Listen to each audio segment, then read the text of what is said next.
Histórias como esta, que nascem no silêncio de uma dor profunda e florescem contra todas as probabilidades, merecem ser contadas em voz alta. Elas nos lembram que a vida, por vezes, esconde seus maiores tesouros nos lugares mais humildes. Se você, como nós, acredita no poder de uma boa narrativa para tocar a alma, considere se inscrever em nosso canal. Assim, você não perderá nenhuma jornada que, como a de Helena, começa na escuridão para, quem sabe, encontrar um feixe de luz. Agora, feche os olhos e deixe a chuva de Itapetininga levar você para o início de tudo.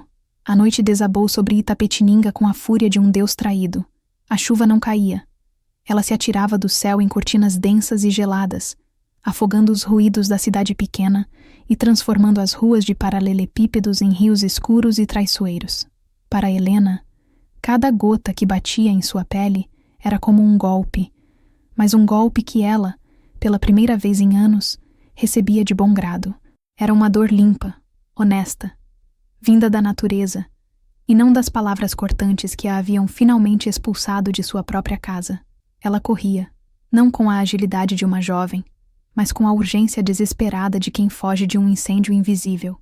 Seus pés descalços, acostumados ao chão macio dos tapetes persas, agora se chocavam contra a pedra áspera e fria, protestando a cada passo.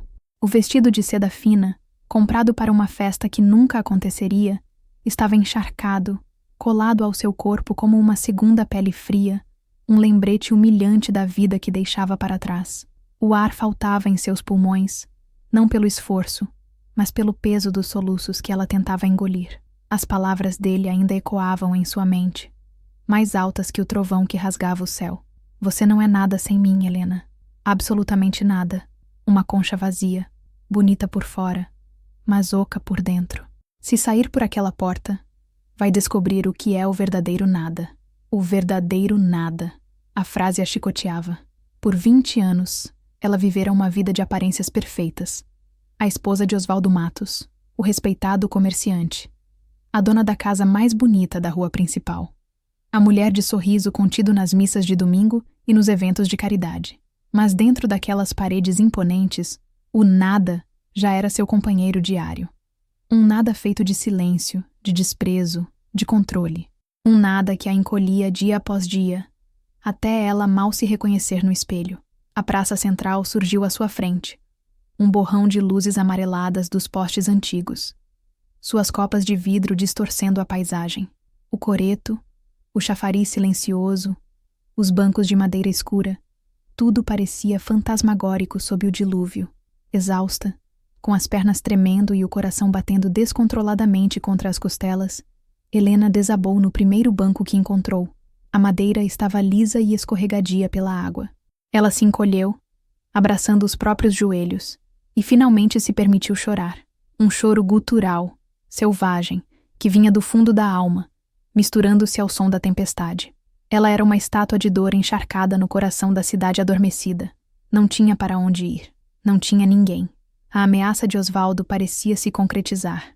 Ela era, de fato, o nada, perdida na escuridão. Sentiu o frio penetrar seus ossos, um frio que não era apenas da chuva, mas do desamparo absoluto. Sua visão turvou-se, o mundo girou. Foi então que uma sombra se moveu na periferia de sua visão, desprendendo-se da marquise da antiga rodoviária, do outro lado da rua, uma figura alta e magra, que caminhava devagar, sem se importar com a tempestade, vindo em sua direção. O medo, um velho conhecido, apertou sua garganta. Ela se encolheu ainda mais, tentando se tornar invisível, mas a figura continuou, seus passos pesados e firmes, até parar a uma distância respeitosa. Helena não ergueu o olhar. Viu apenas um par de botas velhas, gastas, paradas na poça d'água a seus pés. E então, uma voz, grave, rouca, mas surpreendentemente suave. A senhora não deveria estar aqui nesta chuva. Vai pegar uma doença. 6 meses antes daquela noite de tempestade, o sol da manhã de domingo banhava a varanda da casa de Helena e Osvaldo com uma luz dourada e preguiçosa. O cheiro de café fresco e bolo de fubá se misturava ao perfume das gardênias do jardim. Para qualquer um que passasse pela rua e visse a cena, Era o retrato da felicidade suburbana. Osvaldo, impecavelmente vestido com uma camisa de linho branco, lia o jornal, a testa franzida em concentração. Helena, com um vestido floral de corte perfeito, regava as samambaias, um sorriso sereno no rosto. Osvaldo Matos era um pilar da comunidade de Itapetininga. Dono da maior loja de materiais de construção da região, seu nome era sinônimo de honestidade e prosperidade. Ele era o primeiro a fazer doações para a reforma da igreja, o patrocinador do time de futebol local, o homem que cumprimentava a todos com um aperto de mão firme e um sorriso paternalista. Na missa, sentava-se no primeiro banco com Helena ao seu lado, o casal modelo, um exemplo de decência e estabilidade. Helena, por sua vez, era vista como a extensão perfeita de seu marido. Elegante, discreta, sempre com a palavra certa e o gesto adequado. Sua casa era um primor de organização e bom gosto. Seus bolos eram a atração principal das quermesses. As outras mulheres da cidade a admiravam, invejavam sua sorte, sua vida aparentemente sem falhas. Ninguém via as rachaduras finas sob a pintura perfeita. Naquela manhã de domingo, após a cena idílica da varanda, a porta se fechou e a máscara caiu. "O café está frio, Helena", disse Osvaldo, sem tirar os olhos do jornal. Não era uma observação, era uma acusação. "Desculpe, querido. Eu acabei de passar. Vou esquentar para você." Ela se moveu para pegar a xícara. Ele ergueu a mão, um gesto sutil que a paralisou no meio do caminho. "Não precisa. Já perdi a vontade. Você sabe que eu gosto do café fervendo. 20 anos de casamento e você ainda não aprendeu as coisas mais simples." A frase, dita em tom calmo e baixo, era mais afiada que um grito. Helena sentiu o rubor subir-lhe ao rosto. Ela voltou para a cozinha, o bolo de fubá de repente parecendo pesado em seu estômago. Aquilo era Osvaldo. Ele raramente gritava. Não precisava. Seu poder estava no controle sutil, na crítica velada, na capacidade de fazê-la sentir-se inadequada e incompetente nas menores tarefas. Helena era de uma família simples de Tatuí. Quando conheceu Osvaldo, um jovem empresário promissor, sentiu como se tivesse ganhado na loteria. Ele a tirou de uma vida de dificuldades e a colocou em um pedestal, ou, como ela veio a entender mais tarde, em uma gaiola dourada. No início, era cuidado, proteção. Ele escolhia suas roupas, sugeria seus penteados, administrava cada centavo. "Deixe que eu cuido de tudo, meu bem. Você só precisa ser linda", ele dizia. Com o tempo, o cuidado virou controle. A proteção virou isolamento. Suas amigas de infância foram se afastando, intimidadas pela presença imponente de Osvaldo e pelo abismo social que se abrira entre elas. Seus parentes a visitavam cada vez menos, sentindo-se desconfortáveis sob o olhar julgador do cunhado rico. Helena se viu sozinha, orbitando em torno de um único sol, o humor de seu marido.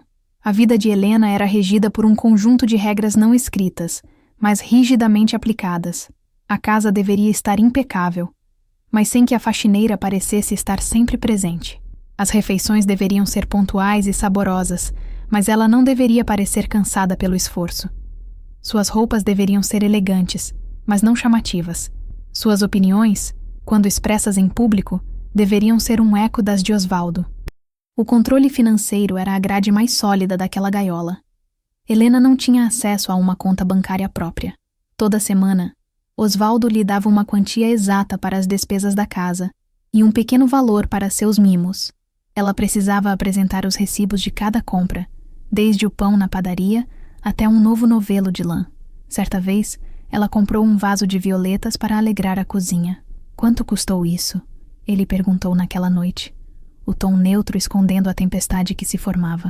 "R$5, querido. Achei que daria uma cor à janela." "R$5, ele repetiu, pegando a nota fiscal da mão dela. "Helena, nós temos um jardim cheio de flores. Flores que não nos custam nada. Este dinheiro poderia ter sido usado para algo útil. É esse tipo de desperdício que impede as pessoas de prosperar. Você precisa aprender a dar valor ao dinheiro." "Ao meu dinheiro." Ela não respondeu. Apenas observou, em silêncio, enquanto ele pegava o pequeno vaso e o colocava na lata de lixo. A humilhação queimou em seu peito. Não era pelos R$5, era pela lição.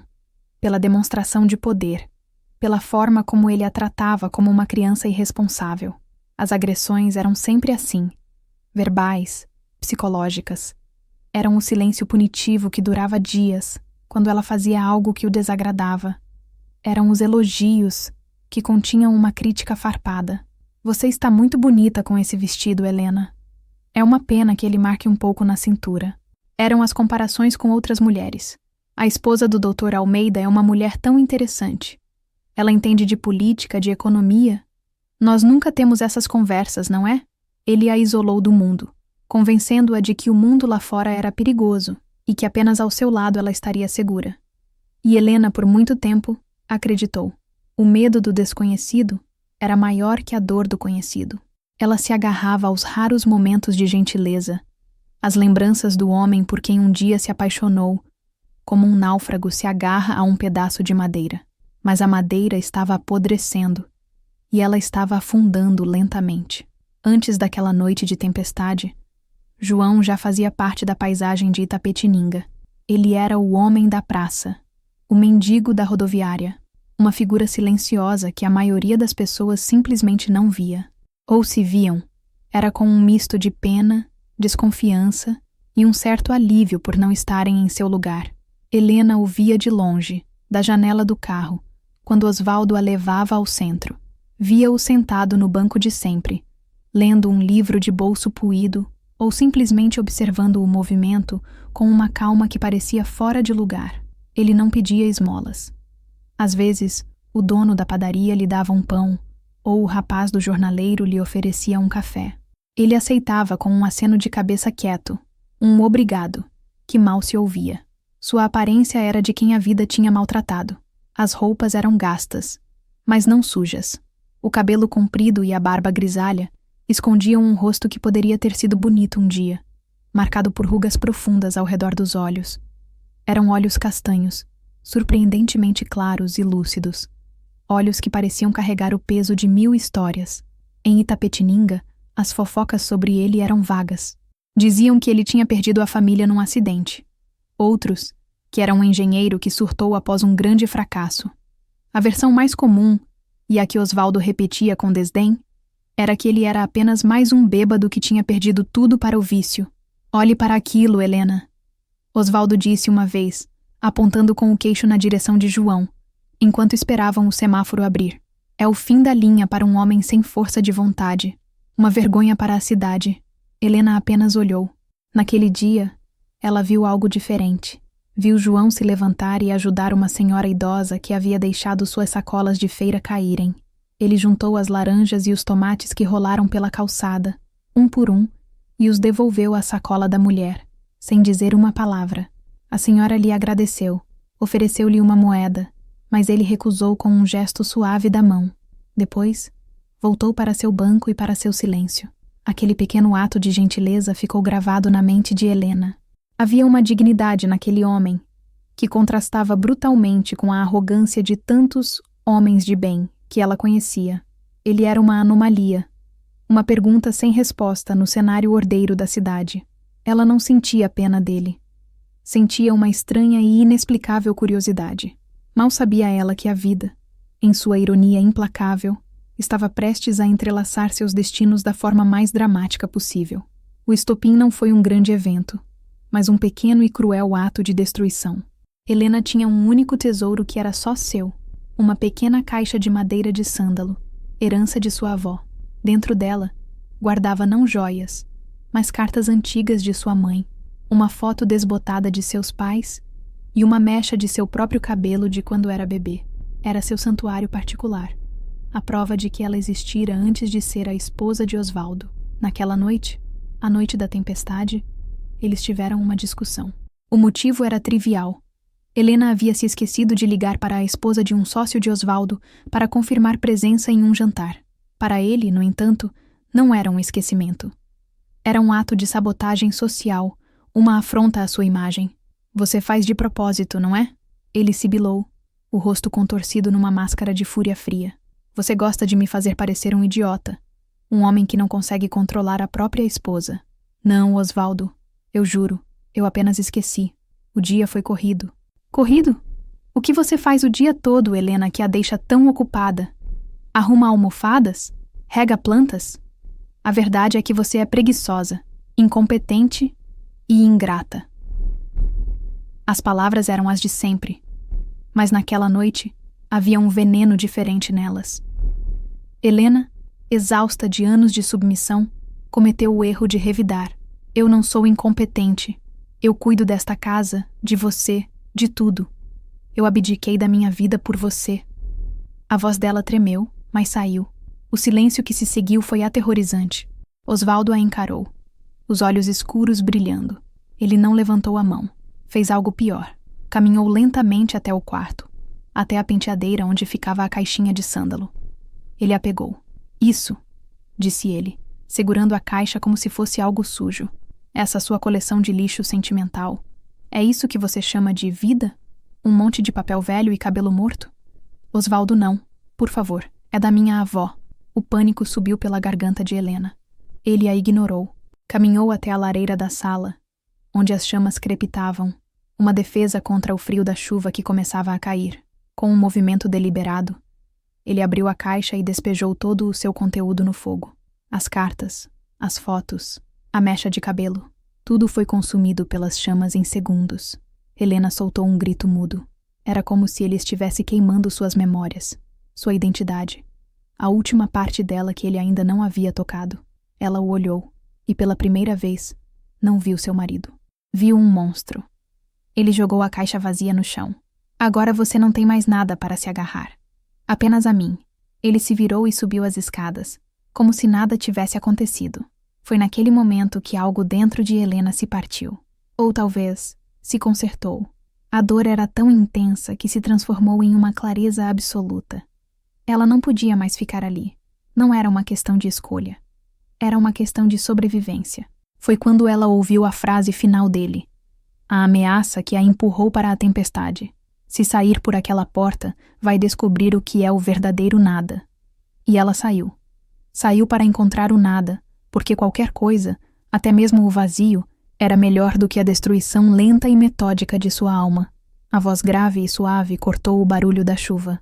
A senhora não deveria estar aqui nesta chuva. Vai pegar uma doença. Helena ergueu a cabeça lentamente, os cabelos grudados no rosto, as lágrimas se misturando com a água da chuva. Diante dela estava o homem da praça.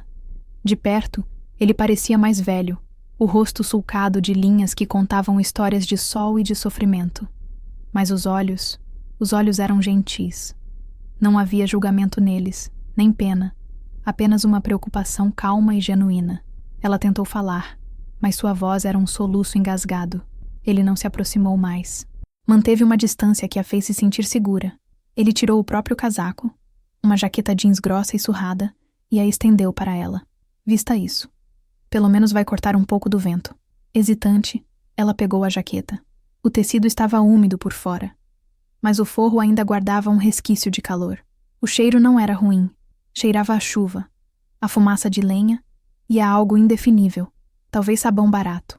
Ela vestiu a jaqueta, e o peso dela em seus ombros pareceu de alguma forma reconfortante. Era a primeira gentileza que recebia em muito tempo. Obrigada, ela sussurrou, a voz rouca. Ele acenou com a cabeça. Não há de quê. A padaria ali na esquina tem uma marquise grande. É mais seco lá. A senhora pode esperar a chuva passar. Ele não perguntou o que ela estava fazendo ali. Não perguntou por que estava descalça, ou por que chorava no meio de uma tempestade. Ele simplesmente viu uma pessoa em sofrimento e ofereceu ajuda da maneira mais simples e direta que podia. Helena se levantou, as pernas ainda bambas. Ele esperou pacientemente. Juntos, em silêncio, eles atravessaram a praça inundada e se abrigaram sob a marquise da padaria. O barulho da chuva no telhado de metal era ensurdecedor, mas ali, fora do alcance direto da água, o mundo pareceu um pouco menos hostil. Ele se encostou na parede, a alguns metros dela, cruzando os braços para se proteger do frio que agora sentia sem sua jaqueta. Helena se encolheu, o calor do corpo dele ainda impregnado no forro do casaco. Pela primeira vez naquela noite terrível, ela não se sentiu completamente sozinha. Havia outra alma acordada na tempestade, e essa alma havia lhe estendido a mão. Eles ficaram em silêncio por um longo tempo. apenas ouvindo a sinfonia caótica da chuva. O silêncio não era constrangedor, era um silêncio de respeito mútuo, um espaço para Helena respirar. Finalmente foi ela quem falou, a voz ainda trêmula. Eu não sei seu nome. Ele a olhou, os olhos claros parecendo refletir a luz pálida da rua. É João. Eu sou Helena. Eu sei, ele disse simplesmente. Em uma cidade como Itapetininga, todos sabiam quem era a esposa de Osvaldo Matos. A surpresa era que ele não usou seu sobrenome. Ele a chamou de Helena, como se ela fosse uma pessoa por si só. Obrigada pela jaqueta, João. Não foi nada. Uma chuva assim pode ser perigosa. Ele olhou para o céu escuro. Parece que não vai passar tão cedo. Uma onda de desespero tomou Helena. A chuva iria passar, mas seus problemas não. Para onde ela iria? O que faria? Ela não tinha dinheiro. Não tinha um telefone. Não tinha um plano. A percepção de sua vulnerabilidade a atingiu com a força de um soco. Ela começou a tremer de novo. E não era só de frio. João pareceu perceber sua angústia. Olha, ele começou, a voz cuidadosa. Eu não sei o que aconteceu, e não é da minha conta. Mas a noite é longa. Se a senhora precisar, a dona da pensão ali na rua de trás, a dona Lúcia, às vezes aluga um quarto por uma noite, sem fazer perguntas. Talvez seja um lugar para ficar até o dia amanhecer. A sugestão era prática, sensata. Deu-lhe um minúsculo fio de esperança para se agarrar. Um lugar para passar a noite. Um passo de cada vez. Mas eu não tenho dinheiro, ela confessou, a vergonha queimando em seu rosto. João enfiou a mão no bolso da calça e tirou algumas notas amassadas. Não era muito, mas ele as estendeu para ela. Tome, deve ser o suficiente para uma noite. A senhora me paga quando puder. Helena olhou para o dinheiro, depois para o rosto dele. Um homem que não tinha quase nada estava oferecendo a ela o pouco que possuía. A generosidade do gesto era tão avassaladora, tão em contraste com a crueldade que acabara de sofrer, que as lágrimas voltaram a seus olhos. Eu não posso aceitar. Pode sim, ele insistiu gentilmente. Hoje a senhora precisa. Amanhã pode ser eu. A vida é assim, uma roda gigante. O importante é a gente se ajudar quando está lá embaixo. A simplicidade de sua filosofia a desarmou. Ela pegou o dinheiro, as pontas de seus dedos roçando a mão calejada e áspera dele. Um contato breve, mas que pareceu selar um pacto de humanidade no meio daquela noite desoladora. A manhã seguinte nasceu cinzenta e úmida, como se a cidade estivesse de ressaca da tempestade da noite anterior. Helena acordou no pequeno quarto da pensão de Dona Lúcia. O corpo dolorido, a mente uma confusão de imagens e sentimentos. A cama era estreita, o lençol era áspero, mas ela havia dormido. Um sono pesado, sem sonhos. O sono da exaustão pura. Vestindo ainda o vestido de seda amassado e a jaqueta jeans de João, ela desceu as escadas. Dona Lúcia, uma mulher robusta de olhar astuto, apenas lhe serviu uma xícara de café forte e um pão com manteiga, sem fazer perguntas. O pagamento de João estava sobre o balcão. O primeiro desafio era enfrentar a rua. Itapetininga não era uma metrópole anônima. Era uma cidade onde a vida de todos era um livro aberto, e as fofocas viajavam mais rápido que o vento. Ao sair da pensão, Helena sentiu os olhares como alfinetadas na pele. O padeiro, a dona do armarinho, as mulheres a caminho da feira. Todos paravam o que estavam fazendo para olhá-la. A esposa de Osvaldo Matos, com as roupas da noite anterior, saindo de uma pensão barata. A história já devia estar se escrevendo sozinha na mente de cada um. Ela caminhou com a cabeça erguida, uma bravura que não sentia por dentro. Seu destino era a praça. Precisava devolver a jaqueta e o dinheiro a João. Encontrou-o no mesmo lugar, sentado no banco agora seco, lendo seu livro. Bom dia, João, ela disse, a voz ainda fraca. Ele ergueu os olhos e um pequeno sorriso tocou seus lábios. Bom dia, dona Helena. A senhora está melhor? Estou. Obrigada por tudo. Ela lhe estendeu a jaqueta e o dinheiro. Eu vou arranjar um jeito de te pagar. Não se preocupe com isso agora, ele disse, aceitando apenas a jaqueta. Guarde o dinheiro. A senhora vai precisar mais do que eu. Enquanto conversavam, Helena percebeu os cochichos. Dona Elvira, a maior fofoqueira da cidade, passava do outro lado da rua com sua cesta de compras. Seus olhos se arregalaram, e ela imediatamente mudou de direção, indo contar a novidade para a primeira conhecida que encontrasse. A cena era clara. A rica senhora Matos, em desgraça, conversando com um mendigo da praça. O escândalo estava servido. Helena sentiu o rosto queimar. A vergonha e o orgulho ferido lutavam dentro dela. Parte dela queria fugir, se esconder, mas outra parte, uma parte nova e resiliente que nascera na tempestade, se recusava a ceder. Ela se sentou no banco, a uma distância respeitosa de João. Se iam falar dela, que falassem. Pela primeira vez, a opinião dos outros parecia menos importante do que sua própria sobrevivência. Não demorou muito. Por volta do meio-dia, o sedã preto e polido de Osvaldo parou bruscamente na beira da praça. Ele desceu do carro, o rosto uma máscara de fúria controlada. Vestia um terno impecável, como se viesse de uma reunião de negócios, mas seus olhos o denunciavam. Ele não gritou. Caminhou até Helena, ignorando completamente a presença de João. Helena, entre no carro. Agora. A voz era baixa. Um comando gélido. Helena permaneceu sentada. Seu coração martelava. O medo instintivo de anos a mandava obedecer. Mas o fogo na lareira, a imagem de suas memórias queimando, lhe deu força. Não, ela disse, a voz surpreendentemente firme. Osvaldo pareceu chocado por um segundo. Ele não estava acostumado a ser desafiado. Não me faça uma cena aqui. Você já me humilhou o suficiente. A cidade inteira está comentando. Levante-se e entre no carro. Eu não vou voltar para casa, Osvaldo. Nossa casa. Ele a corrigiu entre dentes. O que você pensa que está fazendo? Conversando com esse aí? Ele lançou um olhar de puro desprezo a João, que continuava sentado, observando a cena em silêncio, sem se intrometer. Ele me ajudou, disse Helena, quando você me deixou sem nada no meio da tempestade. A fúria de Osvaldo aumentou. Eu não te deixei sem nada. Você fugiu como uma louca. Agora pare com esse teatro e venha embora. Nós vamos para casa e você vai esquecer essa palhaçada. Sua estratégia era clara. Tratá-la como uma criança histérica, diminuir sua decisão a um capricho. Mas Helena não era mais a mesma mulher da noite anterior. Aquela não é mais a minha casa, ela disse. E ao dizer as palavras, sentiu sua verdade. Eu não volto. Osvaldo percebeu que a abordagem autoritária não estava funcionando. Ele mudou de tática, a voz se tornando falsamente suave, preocupada. Helena, meu amor, você não está bem. Está confusa. Vamos para casa, você descansa. E depois conversamos. Pense na nossa vida, na nossa reputação. Ele tentou tocar seu braço, mas ela se encolheu. O toque dele, que um dia a confortou, agora a repelia. Sua reputação, você quer dizer. É só com isso que você se importa. Vendo que não conseguiria convencê-la ali, ele jogou sua última carta, a ameaça. Tudo bem, Helena. Fique aí com seu novo amigo. Mas lembre-se do que eu disse. Você não é nada sem mim. Veremos quanto tempo você dura nesse seu teatrinho de independência. Você vai voltar rastejando. E eu não sei se vou te aceitar de volta. Ele se virou, entrou no carro e partiu, cantando pneus.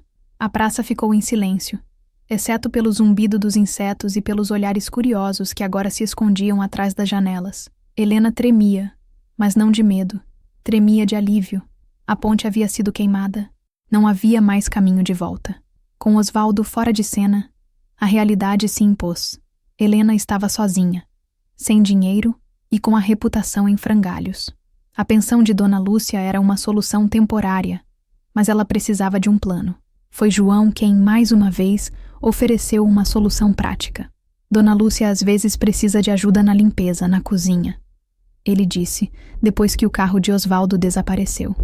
Talvez a senhora possa trabalhar em troca da hospedagem até as coisas se ajeitarem. Era uma ideia. Humilhante. Para a mulher que um dia comandou uma casa com empregados, mas necessária. Com o incentivo silencioso de João, Helena foi falar com a dona da pensão. Dona Lúcia, que já havia testemunhado a cena na praça, olhou-a de cima a baixo e, para a surpresa de Helena, concordou. Preciso de alguém para ajudar a lavar a roupa e a limpar os quartos. O trabalho é pesado. Se aguentar o tranco, o quarto e a comida são seus. E assim começou a nova vida de Helena. Os primeiros dias foram um inferno. Suas mãos, acostumadas a bordados delicados, ficaram vermelhas e cheias de bolhas por causa do sabão e da água sanitária. Suas costas doíam de tanto se curvar sobre o tanque e esfregar o chão, mas com a dor física, veio uma estranha sensação de libertação. Pela primeira vez em 20 anos, ela estava fazendo algo por si mesma, ganhando seu sustento, por mais humilde que fosse. João se tornou seu aliado silencioso. Todo final de tarde, ele aparecia na porta dos fundos da pensão. Às vezes, trazia uma fruta que ganhara na feira. Outras, apenas se sentava no degrau da cozinha enquanto ela terminava seu serviço. E eles conversavam. As conversas eram simples. Ele falava sobre os pássaros da praça, sobre o livro que estava lendo. Ela falava sobre as receitas de sua mãe, sobre o jardim que sentia falta. Ele nunca a tocava, nunca invadia seu espaço, mas sua presença era uma fonte constante de força. Ele a tratava com um respeito que ela jamais conhecera. Ele ouvia suas opiniões. Raras vezes, ele lhe dava um conselho, sempre de forma ponderada. Um passo de cada vez, Dona Helena.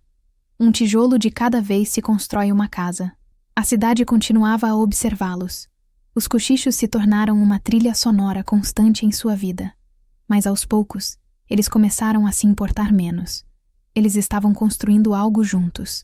Uma amizade improvável, forjada na adversidade, que se tornava o alicerce de suas novas vidas. João, com sua sabedoria simples, a estava ensinando a viver de novo. E Helena, com sua resiliência recém-descoberta, estava dando a João algo que ele pensava ter perdido para sempre. Um motivo para se conectar com outro ser humano. Numa tarde quente de primavera, enquanto dividiam uma laranja sentados no degrau da cozinha, Helena tomou coragem para perguntar o que a intrigava há semanas. João, por que você vive na praça? Se me permite a pergunta. Ele demorou a responder.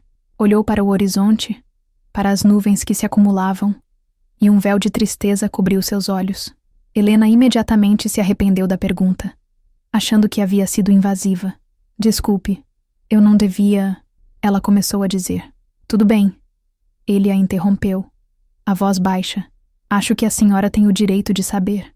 E então, ele contou sua história. João não era de Itapetininga. Era de uma cidade maior, no interior de São Paulo. Ele não era um mendigo. Tinha sido mestre de obras, um dos bons. Tinha uma esposa, Maria, e 2 filhos, um menino e uma menina. Tinha uma casa que ele mesmo construiu, tijolo por tijolo. Tinha uma vida. Eu bebia, ele disse, a palavra saindo com dificuldade. Não todo dia, mas quando eu bebia, eu perdia o controle. Não era violento, não com eles, mas era ausente. Gastava o dinheiro que era para a comida. Prometia coisas e não cumpria. Minha Maria, ela era uma santa. Aguentou por anos, sempre acreditando que eu ia mudar. Ele fez uma pausa, engolindo em seco. Um dia, eu estava trabalhando numa obra grande, um prédio. Tinha bebido na noite anterior, estava de ressaca. Cometi um erro de cálculo. Uma viga cedeu. Ninguém se machucou gravemente, graças a Deus. Mas o prejuízo foi enorme. Perdi meu emprego, minha credibilidade. A vergonha foi demais para mim. Naquela noite, em vez de ir para casa e encarar a família, ele foi para o bar. Bebeu até não conseguir mais ficar de pé. Quando finalmente voltou para casa, dias depois, encontrou-a vazia. Maria tinha ido embora, levado as crianças. Deixou um bilhete. Dizia que o amava, mas que não podia mais ver os filhos sofrendo, que esperava que um dia ele encontrasse seu caminho de volta. Eu nunca mais a vi, disse João, a voz embargada. Eu a procurei, mas eu era um bêbado. Quem ia me dar ouvidos? Eu afundei. Perdi tudo. A casa, os amigos. Vivi na rua por anos, em várias cidades. Até que um dia eu acordei numa sarjeta, sem saber nem onde estava, e decidi que já bastava. Parei de beber. Foi a coisa mais difícil que já fiz na vida. Ele chegou a Itapetininga já sóbrio. Não queria voltar para sua antiga cidade. A vergonha era grande demais. Decidiu viver de forma simples, com o mínimo possível. Fazia bicos, capinava um quintal aqui, descarregava um caminhão ali. O suficiente para comer. E lia. Lia muito. Os livros eram sua companhia, sua fuga. Eu vivo na praça, Dona Helena. Porque todo dia, quando eu acordo, eu me lembro do que perdi. É minha penitência. E é um lembrete para nunca mais dar o primeiro gole. Helena ouvia, o coração apertado. A cidade via um fracassado, um bêbado. Ela via um homem de uma força extraordinária. Um homem que tinha perdido tudo, enfrentado seus demônios e sobrevivido. Um homem que, apesar de toda a sua dor, ainda era capaz de um ato de pura bondade, como dar sua jaqueta a uma estranha na chuva. Naquele momento, a admiração que sentia por ele se aprofundou, transformando-se em algo mais quente, mais complexo. O que ninguém sabia não era apenas sobre a crueldade de Osvaldo, era também sobre a imensa dignidade de João. A revelação de João mudou tudo. A barreira de senhora e mendigo se dissolveu completamente, dando lugar a uma cumplicidade profunda. Eles eram duas almas feridas que, de alguma forma, encontravam consolo uma na outra. Helena parou de chamá-lo de senhor, e ele, hesitantemente, começou a chamá-la apenas de Helena. O afeto entre eles crescia nos pequenos gestos. Ele começou a deixar uma flor silvestre no parapeito da janela do quarto dela todas as manhãs. Ela guardava para ele um prato de comida quente do jantar da pensão. Ele consertou uma cadeira bamba na cozinha. Ela remendou um rasgo em sua camisa. Eram cuidados mútuos. Uma linguagem de amor que não precisava de palavras grandiosas. Para Helena, era uma descoberta. O amor para ela sempre esteve associado a presentes caros, jantares em restaurantes e uma fachada de perfeição. Um amor que vinha com um preço, com condições. O que sentia por João era diferente. Era um sentimento calmo, sereno. Era a segurança de saber que havia alguém que a via de verdade, com suas falhas e suas forças, e a aceitava. Era a alegria de uma conversa simples no final de um dia cansativo. Certa noite, enquanto ela lavava a louça, ele se aproximou e, pela primeira vez, tocou-a. Não foi um toque romântico, mas um gesto de cuidado. Ele pegou o pano de prato de sua mão. Deixa que eu seco. Suas mãos já trabalharam demais hoje. Ela o observou secar os pratos com uma habilidade surpreendente, as mãos grandes e calejadas movendo-se com delicadeza. Na luz amarelada da lâmpada da cozinha, ela viu o homem por trás da barba e das rugas. Viu a força em seus ombros, a bondade em seu olhar, e sentiu seu coração, que ela pensava estar morto e enterrado, bater mais forte. O primeiro beijo aconteceu semanas depois, na mesma cozinha. Foi hesitante, suave. Um encontro de lábios que tinha o gosto de café e de recomeço. Não foi um beijo de paixão avassaladora, mas de um profundo e terno reconhecimento. Naquele momento, Helena soube que não importava o que o futuro lhe reservasse. Ela não estava mais sozinha. Ela havia encontrado um porto seguro no lugar mais improvável do mundo. Um amor que não a aprisionava, mas a libertava. A natureza tem seus próprios ciclos, indiferente aos dramas humanos. E foi um desses ciclos que transformou a fofoca de Itapetininga em um escândalo de proporções sísmicas. Helena começou a sentir-se mal pelas manhãs. Um cansaço persistente, uma náusea que não passava. Dona Lúcia, com a sabedoria prática de quem já viu de tudo na vida, foi a primeira a entender. Minha filha, ela disse um dia, observando Helena se apoiar na parede, pálida. Quando foi a última vez que você teve seu período? A pergunta atingiu Helena como um raio. Com todo o tumulto de sua vida, ela não havia prestado atenção. As contas eram simples de fazer. O resultado? Aterrorizante e milagroso ao mesmo tempo. Ela estava grávida. A notícia se espalhou pela cidade, como fogo em palha seca. A mulher do Osvaldo, grávida, do mendigo.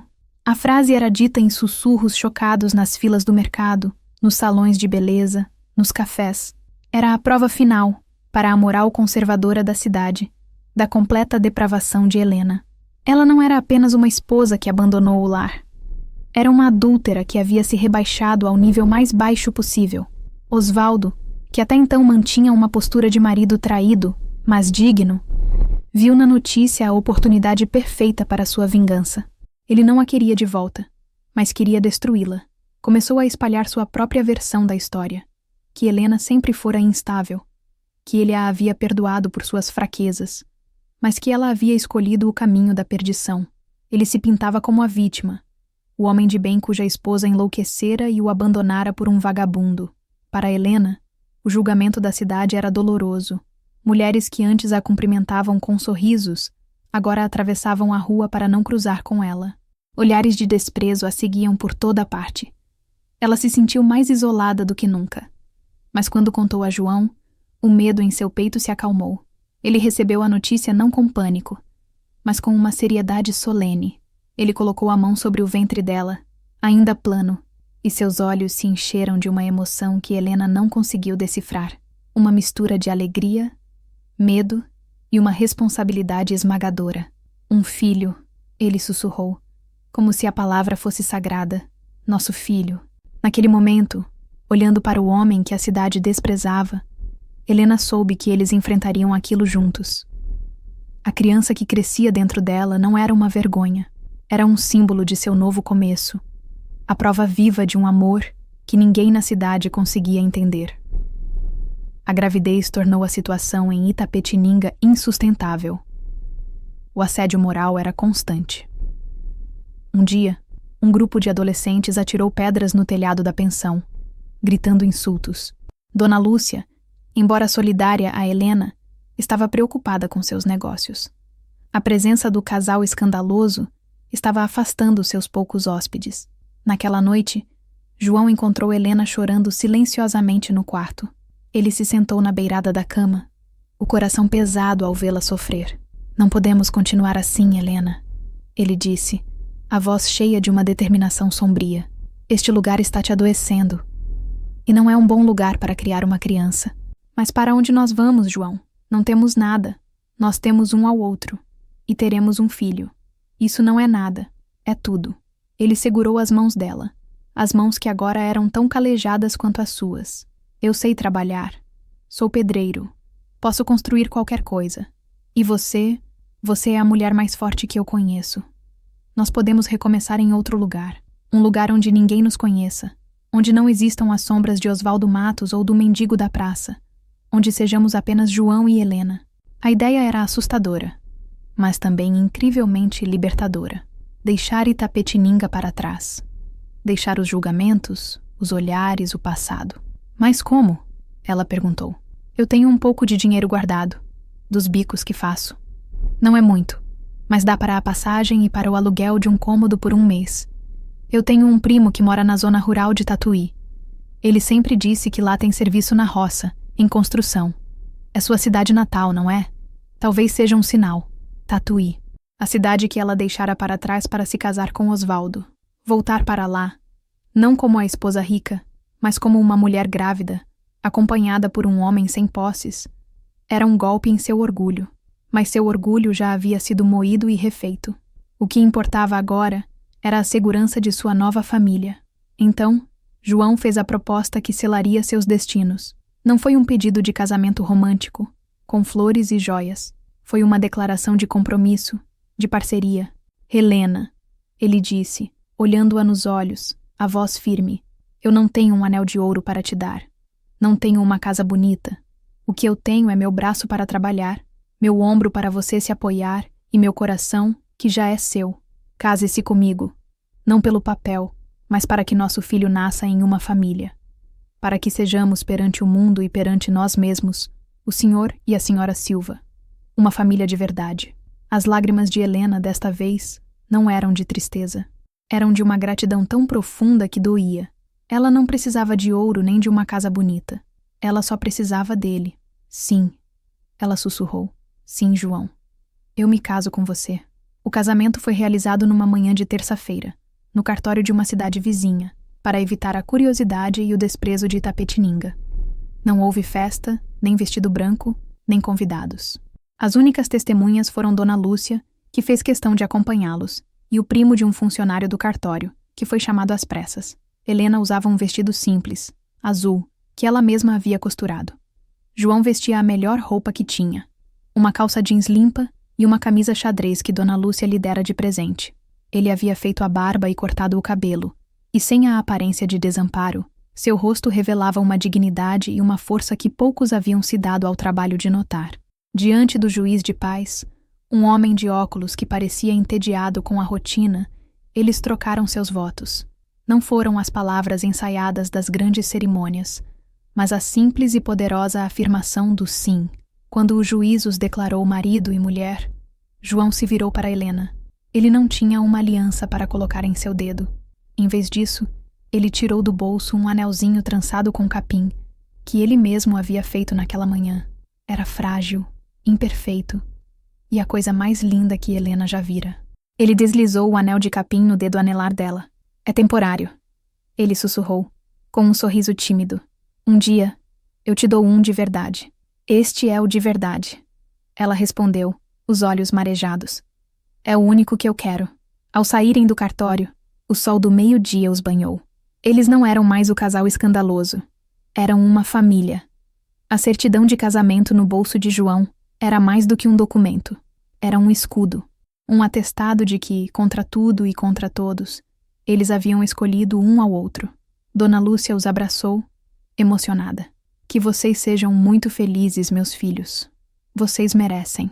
Ela lhes deu um envelope com algum dinheiro, para ajudar no começo. E não aceito não como resposta. Naquela tarde, eles pegaram o ônibus para Tatuí. Helena olhou pela janela, vendo a placa de bem-vindo a Itapetininga desaparecer ao longe. Não sentiu tristeza, nem saudade. Sentiu apenas o alívio de quem deixa uma prisão para trás. Ao seu lado, João segurava sua mão com firmeza.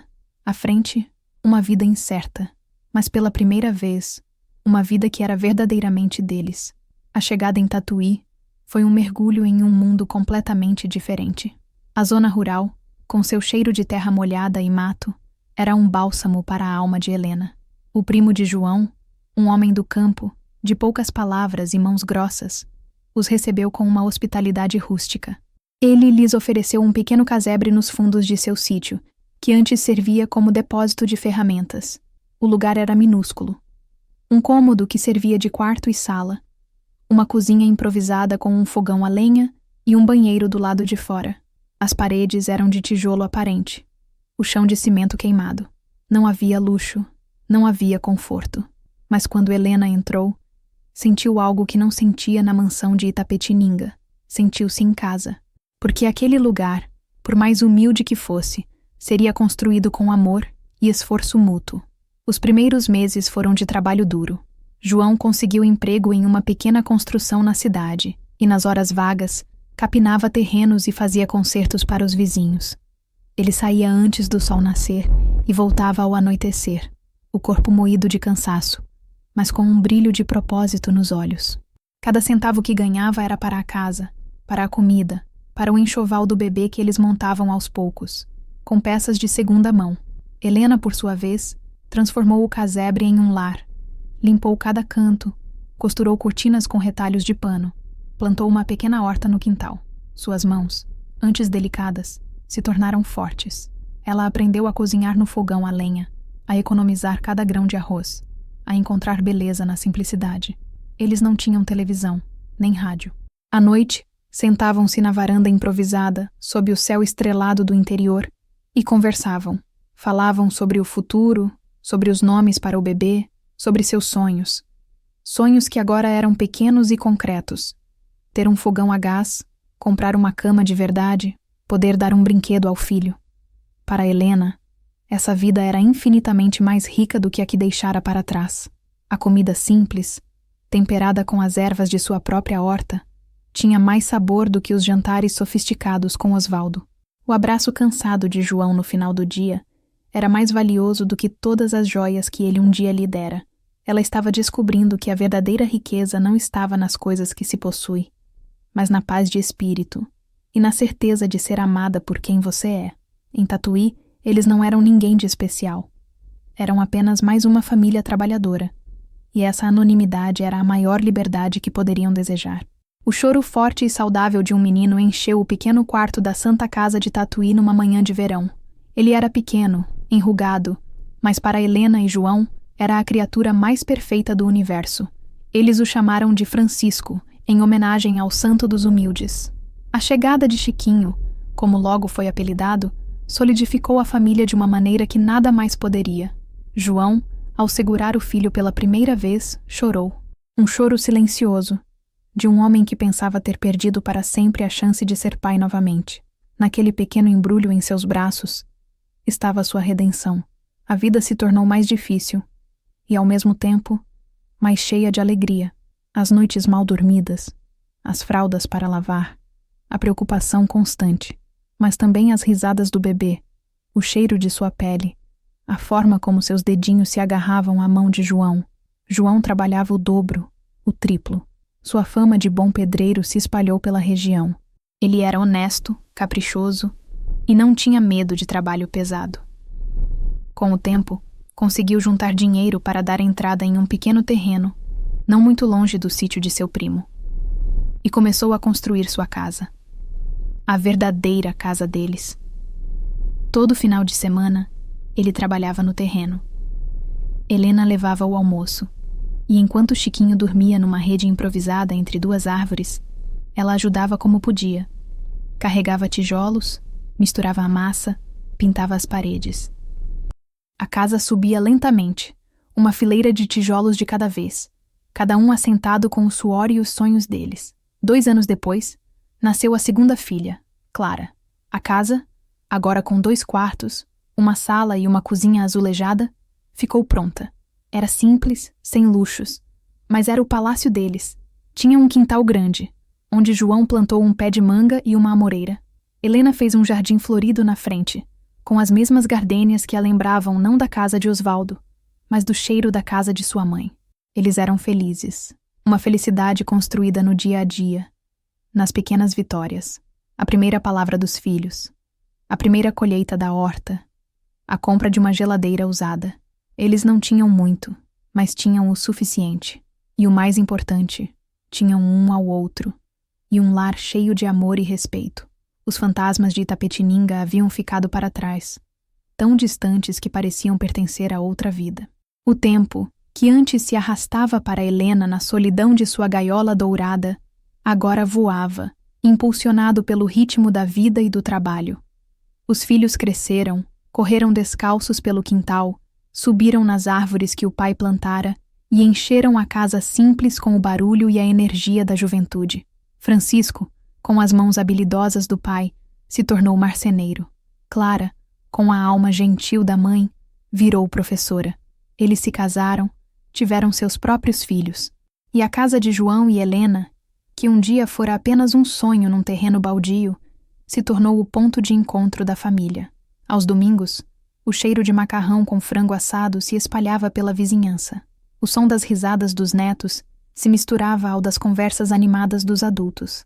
João envelheceu. Seus cabelos ficaram completamente brancos, suas costas um pouco curvadas pelo peso de uma vida de trabalho. Mas seus olhos nunca perderam a bondade, e suas mãos, embora grossas e marcadas, eram as primeiras a consertar um brinquedo quebrado ou a afagar a cabeça de um neto. Ele ensinou aos meninos a honra do trabalho manual, o valor de uma promessa cumprida. Ele nunca mais colocou uma gota de álcool na boca. Sua família era sua sobriedade, sua força. Helena também envelheceu. As rugas em seu rosto contavam a história de sua jornada. Havia as linhas de preocupação, mas eram superadas pelas marcas de incontáveis sorrisos. Ela se tornou a matriarca, o coração da família, a avó que sempre tinha um bolo quente saindo do forno, um conselho sábio na ponta da língua e um colo que parecia curar qualquer dor. Ela ensinou as netas a costurar, a cuidar do jardim, a serem fortes e independentes. Eles nunca ficaram ricos. Continuaram a viver uma vida simples, mas digna. Com o tempo, João finalmente conseguiu comprar para Helena uma aliança de ouro. Uma aliança fina, simples, comprada com o dinheiro de um grande trabalho de reforma que fizera.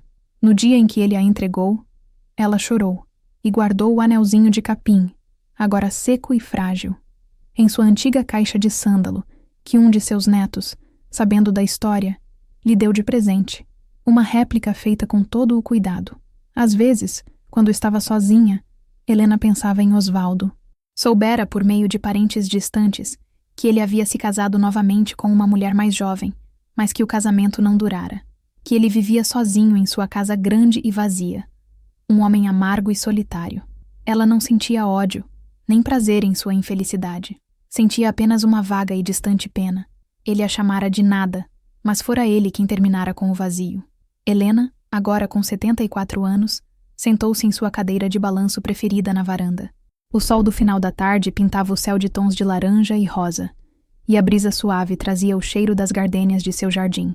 Dali, ela podia ver o pé de manga, agora uma árvore frondosa, e ouvir o riso de seus bisnetos, que brincavam de pega-pega no quintal.